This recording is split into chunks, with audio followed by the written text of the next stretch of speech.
Hello guys, आज हम explain करने वाले हैं एक वॉर एक्शन फैंटेसी मूवी को जिसका नाम है the last kingdom seven kings must die. Movie की शुरुआत में हमें बताया जाता है कि सैकड़ों सालों पहले इंग्लैंड छोटे छोटे राज्यों में बटा हुआ था और इनके राजा आपस में ही एक दूसरे से बादशाह बनने के लिए लड़ रहे थे। पर बादशाह एडवर्ड ने उथेट के साथ मिलकर बागियों के साथ जंग की और उन्हें लड़ने से रोका और इस तरह लंबे समय तक राज्यों में शांति बनाए रखी। बादशाह के 3 बेटे थे जिनका नाम इथेल्स्टन, एल्फियार्ड और एडमंड था और उथेड बादशाह का सबसे वफादार साथी था। इसकी हुकूमत नॉर्थाम्बिया के राज्य में थी और इसने ही बादशाह एडवर्ड के बड़े बेटे एथेल्स्टन को काफी लंबे समय तक ट्रेनिंग दी है और उसे लड़ना सिखाया है और हमेशा उसकी हिफाजत करने की कसम खाई है। पर जब बादशाह एडवर्ड की तबीयत बहुत ज्यादा खराब हो गई तो सब कुछ बदलने लगा और मौके का फायदा उठाकर दुश्मन एनलफ अपने सिपाहियों के साथ सेक्सन की एक बस्ती पर हमला कर देता है और यहाँ पर मौजूद सभी सिपाहियों और मासूम लोगों को मार देता है। और फिर एनलफ अपनी बेटी से पूछता है कि क्या बादशाह एडवर्ड मर गए, जिस पर ये बताती है कि वो अपनी आखिरी सांसें ले रहे हैं।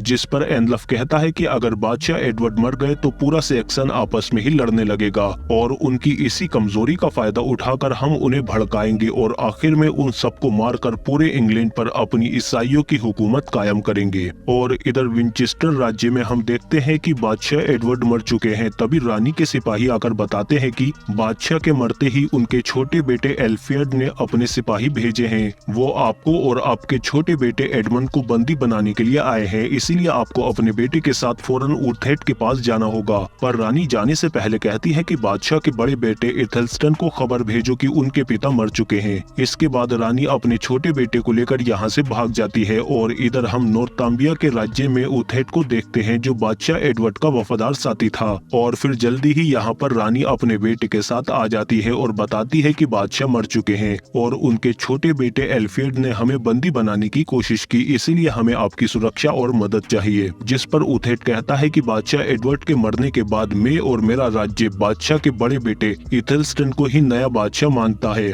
पर बादशाह का दूसरा बेटा एल्फियड खुद को बादशाह साबित करने के लिए अपनी फौज तैयार कर रहा है और अगर उसने ऐसा कर लिया तो हम सब आपस में ही लड़ मरकर खत्म हो जाएंगे और जो बचेंगे उन्हें एनलफ मारकर पूरे सेक्शन पर अपनी हुकूमत कायम कर लेगा। इसीलिए पहले मुझे जाकर बादशाह के छोटे बेटे एल्फियड को बगावत करने से रोकना होगा। पर जाने से पहले उथेट की साथी आकर भविष्यवाणी के बारे में बताती है कि इंग्लैंड के 7 राजा मारे जाएंगे और आखिरी बचा हुआ राजा सभी राज्यों को एक करके इंग्लैंड साम्राज्य को जन्म देगा। और फिर इसके बाद उथेट अपने साथियों के साथ बादशाह के दूसरे बेटे एल्फियड से मिलने के लिए मर्सिया राज्य की तरफ चला जाता है। और इधर हम देखते हैं कि रानी का एक साथी बादशाह के बड़े बेटे एथेल्स्टन के पास आ जाता है और उसे बताता है कि आपके पिता मर चुके हैं और आपका छोटा भाई एल्फियड अपने आप को बादशाह साबित करने के लिए अपनी फौज तैयार कर रहा है, इसीलिए आपको उससे पहले ही विंचेस्टर राज्य में वापस आकर खुद को विंचेस्टर का बादशाह साबित करना होगा। तभी हम एक पादरी को देखते हैं जिसने इथेल्स्टन को कट्टर ईसाई बना दिया है और ये इथेल्स्टन से कहता है कि ईश्वर चाहते हैं कि आप उनके लिए लड़ो। और इधर हम देखते हैं कि उथेट भी बादशाह के दूसरे बेटे की तलाश में उसके राज्य मर्सिया में आ जाता है और ये देखता है कि यहाँ पर वाकई में एल्फियड ने अपनी फौज तैयार कर रखी है। और फिर थोड़ी देर बाद उथेट को पता चलता है कि यहाँ पर इथेल्स्टन भी अपनी फौज के साथ आ रहा है,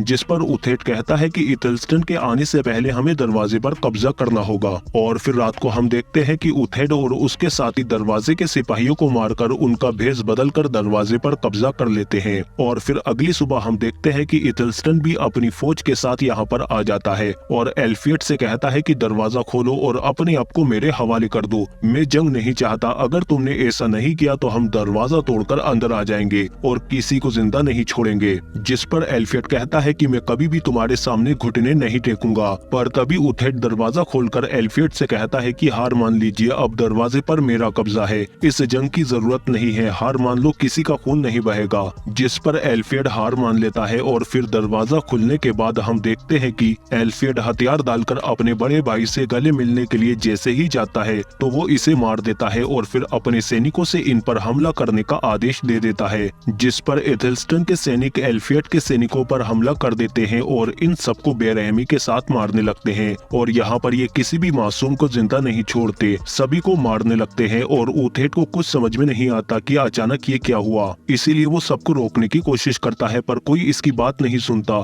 और इसीलिए उथेट भी इनसे लड़ता हुआ इथेल्स्टन के पास जाने की कोशिश करता है और लड़ते लड़ते जल्दी ही वो इथेल्स्टन के पास पहुंच जाता है और उससे कहता है कि ये तुम क्या कर रहे हो, अपने भाई को मारने की जरूरत नहीं थी, इन लोगों ने हार मान ली है, इसीलिए अभी ही जंग रोक दो, अगर तुमने 100 पिताओं को मारा तो उनके 300 बेटे खड़े हो जाएंगे। जिस पर इथेल्स्टन कहता है कि तुम्हारी बात ठीक है, इसीलिए वो जंग रुकवा देता है। पर वो पादरी इथेल्स्टन को ऊथेड के खिलाफ भड़काने की कोशिश करता है, पर इथेल्स्टन कहता है कि ऊथेड ने मेरी हिफाजत करने की कसम खाई है और ये हमेशा मेरी रक्षा करते हैं, इसीलिए मुझे इन पर पूरा भरोसा है। लेकिन ऊथेड के जाने के बाद भी वो पादरी लगातार इथेल्स्टन को भड़काने की कोशिश करता रहता है और इधर ये खबर एनलफ को भी मिल जाती है कि इथेल्स्टन ने अपने भाई को मार दिया है। जिस पर वो कहता है कि अब वो और ज्यादा लालची हो जाएगा और सब कुछ वैसे ही हो रहा है जैसा हमने प्लान किया था। और इधर हम देखते हैं कि ऊथेड भी अपने राज्य में वापस आ जाता है और तभी रानी इससे कहती है कि कह दो कि ये झूठ है कि इथेल्स्टन ने अपने भाई को मार दिया। जिस पर वो कहता है कि ये सच है। और फिर इधर हम देखते हैं कि अपने भाई को मारने के बाद इथेल्स्टन विंचेस्टर का नया बादशाह बन जाता है और फिर वो पादरी इथेल्स्टन से कहता है कि तुम्हारे पिता और दादाजी पूरे इंग्लैंड को एक करना चाहते थे, उनका ये सपना अब तुम पूरा करोगे, पूरे इंग्लैंड को एक कर दो और हर जगह ईसाई धर्म फैला दो।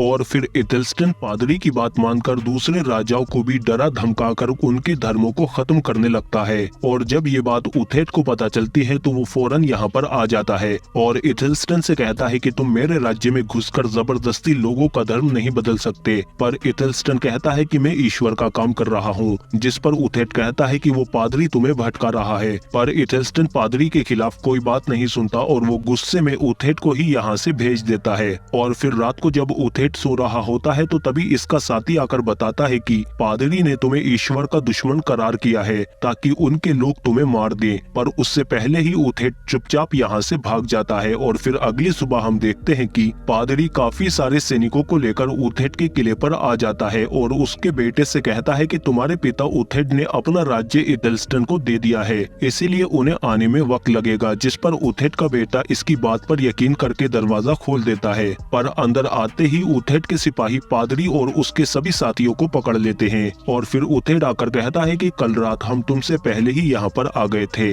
और फिर ऊथेड इसे कैद करवाकर अपने सिपाहियों से कहता है कि बादशाह इथेल्स्टन को संदेश भेजो कि उनका पादरी हमारी कैद में है, अगर इसे छुड़ाना है तो उन्हें हमसे संधि करनी होगी। आज के बाद हमारे ऊपर हमला नहीं करेंगे और न ही जबरदस्ती किसी का धर्म बदलवाएंगे। पर रात को हम देखते हैं कि कैद खाने में एक औरत पादरी से मिली हुई है और फिर अगली सुबह वही औरत ऊथेड को झूठ बोलकर ऊपर पहाड़ पर ले आती है और तभी इथेल्स्टन के सिपाही उसे पकड़ लेते हैं। और फिर ये लोग सैन्य टुकड़ी के साथ ऊथेड के किले पर आ जाते हैं और उसके बेटे से कहते हैं कि दरवाजा खोलो वरना हम तुम्हारे पिता को यहीं पर मार देंगे। ऊथेड दरवाजा खोलने को मना करता है पर इसका बेटा फिर भी दरवाजा खोल देता है और ऊथेड के सिपाही हथियार डाल देते हैं। और फिर तभी पादरी भी इनकी कैद से आजाद होकर बाहर आ जाता है और फिर ये लोग ऊथेड को अपने साथ इथेल्स्टन के पास ले आते हैं और कहते हैं कि हम जल्दी ही स्कॉटलैंड पर हमला करने वाले हैं। और फिर इथेल्स्टन ऊथेड से कहता है कि बाकियों की तरह तुमने भी मुझे धोखा ही दिया। लेकिन फिर भी इथेल्स्टन अपने भरोसेमंद साथी ऊथेड को नहीं मार पाता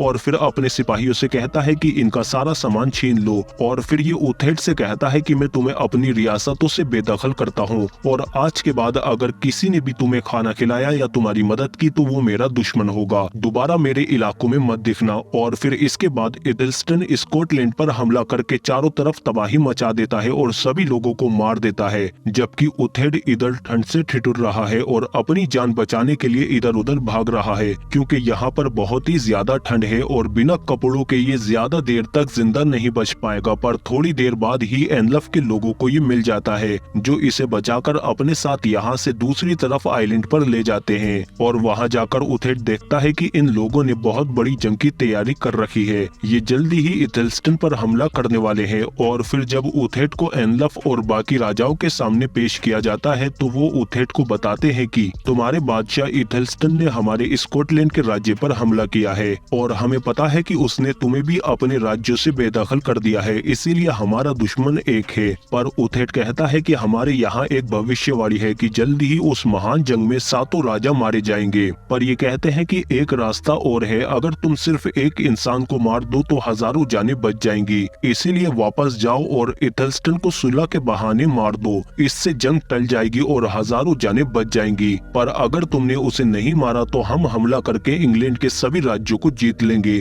और पूरे इंग्लैंड को एक कर रहेंगे। इथेल्स्टन की फौज हमारा सामना नहीं कर पाएगी, जिस पर उथेड इनकी बात मान लेता है और फिर यहाँ से चला जाता है। और फिर हम देखते हैं कि यहाँ पर वो पादरी भी था। तभी एनलफ इससे कहता है कि तुमने इथेल्स्टन के दिमाग में जहर घोलकर वहाँ पर बहुत आग भड़का दी है, अब जंग की तैयारी करो। और इधर हम देखते हैं कि लंबा सफर तय करने के बाद उथेड भी इथेल्स्टन के पास आ जाता है और अपने बेटे की कसम खाकर कहता है कि आपका वो पादरी गद्दार है, वो एनलफ के साथ मिला हुआ है, मैंने उसे वहाँ पर उसके साथ देखा था और एनलफ ने मुझे यहाँ आपको मारने के लिए भेजा है, पर मैं कभी भी ऐसा नहीं कर सकता। पर इथेल्स्टन को उथेड की बात पर यकीन नहीं होता और वो कहता है कि पादरी ईश्वर का सच्चा इंसान है। पर उथेड कहता है कि होश में आओ, उन्होंने बहुत बड़ी फौज बनाई है और तुम उसके सामने नहीं टिक पाओगे। पर इथेल्स्टन को किसी भी बात पर यकीन नहीं होता और वो सिपाहियों से कहकर उथेड को बाहर फेंकवा देता है। और फिर उथेड जब वापस आता है तो उसे गुफा के ऊपर बहुत बड़ा पत्थर मिलता है। ये लोग रस्सी की मदद से उसे खींचकर हटाने की कोशिश करते हैं और हटाने पर अंदर इनके साथियों की लाशें मिलती हैं, जिसे देखकर ये लोग दर्द के मारे टूट जाते हैं। और इधर हम देखते हैं कि एनलफ भी अपनी फौज लेकर समुद्र के रास्ते से इनकी तरफ आ रहा है, जिसकी खबर मिलते ही पादरी इथेल्स्टन के सभी सिपाहियों को मार देता है। और फिर जब एनलफ यहाँ पर आता है तो उसके साथ मिलकर पादरी यहाँ से चला जाता है। और फिर जब उथेड यहाँ पर आता है तो उसे चारों तरफ लाशें ही मिलती हैं और यहाँ पर इथेल्स्टन भी होता है, जो कहता है कि तुम सही थे, मैं यहाँ पादरी का पता लगाने आया था, पर उससे पहले ही वो हमारे बहुत से साथियों को मारकर भाग गया।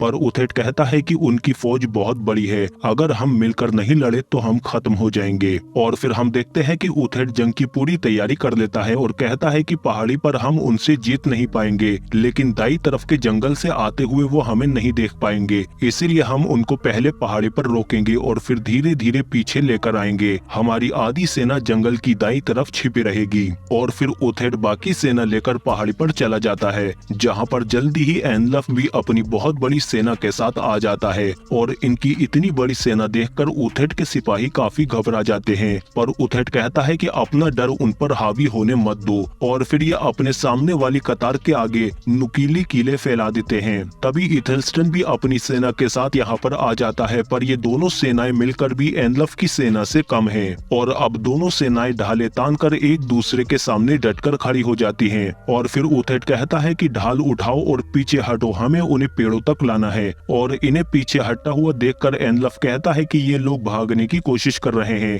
और जल्दी ही उसकी सेना इन पर टूट पड़ती है। पर नीचे फेंकी हुई कीलों से उसकी काफी सेना जख्मी हो जाती है, पर बाकी सेना इन पर टूट पड़ती है। लेकिन ये लोग उन्हें ढालों से रोकने की कोशिश करते हैं और धीरे धीरे पीछे हटने लगते हैं। पर कुछ सिपाही इसी बीच उथेड की सेना पर हमला कर रहे होते हैं, लेकिन ये लोग कतार नहीं तोड़ते और उनके हमलों का जवाब देते हुए लगातार धीरे धीरे पीछे हटते रहते हैं। तभी इथेल्स्टन पादरी को उसके खिलाफ देखकर गुस्से से आग बबूला हो जाता है और इसी दौरान एनलफ की बेटी भी मारी जाती है। तभी एनलफ के सिपाही कतार को तोड़ने की कोशिश करते हैं, लेकिन अब तक ये लोग पेड़ों के पास पहुंच चुके हैं। और तभी बाई तरफ से जंगल में छिपी हुई उथेड की सेना एनलफ की सेना पर अचानक हमला कर देती है और अब एनलफ की सेना दोनों तरफ से फंस चुकी है। और अब इथेल्स्टन और उथेड की सेना इन लोगों को चुन चुनकर मारने लगती है और एनलफ की सेना इस अचानक हमले से बौखला जाती है और उनका सामना नहीं कर पाती। एनलफ के काफी सारे कमांडर मारे जाते हैं और उसके साथी राजा भी जंग छोड़कर भाग रहे हैं। और एनलफ भी अचानक हुए हमले से घबरा जाता है और इसीलिए वो भी यहाँ से भाग जाता है। पर लड़ते हुए इथेल्स्टन और वो पादरी आमने सामने आ जाते हैं और जब ये दोनों लड़ रहे होते हैं तो तभी दूसरी तरफ से उथेड इन्हें देख लेता है और वो इथेल्स्टन को बचाने के लिए उसकी तरफ लड़ता हुआ जाता है, पर तभी वो जख्मी हो जाता है। और इधर पादरी लड़ते लड़ते जल्दी ही इथेल्स्टन पर हावी हो जाता है और उसको बचाने के चक्कर में लड़ते हुए उथेड भी काफी जख्मी हो जाता है। पर जल्दी ही इथेल्स्टन पादरी पर काबू पा लेता है और इसके सिपाही आकर पादरी को ले जाते हैं। पर अब तक उथेड काफी जख्मी हो चुका है, इसीलिए वो नीचे गिर जाता है। और फिर हम देखते हैं कि ये लोग जंग जीत चुके हैं, लेकिन इस जंग में एनलफ के साथ साथ उसके 5 राजा भी भाग गए हैं, लेकिन उनके 5 बेटे मर चुके हैं। और वो राजा कहते हैं कि हमारे वारिस मर चुके हैं जो हमारे बाद राजा बनते, अब हम नहीं बच पाएंगे और वैसे भी अब हम लोग किसके लिए लड़ेंगे।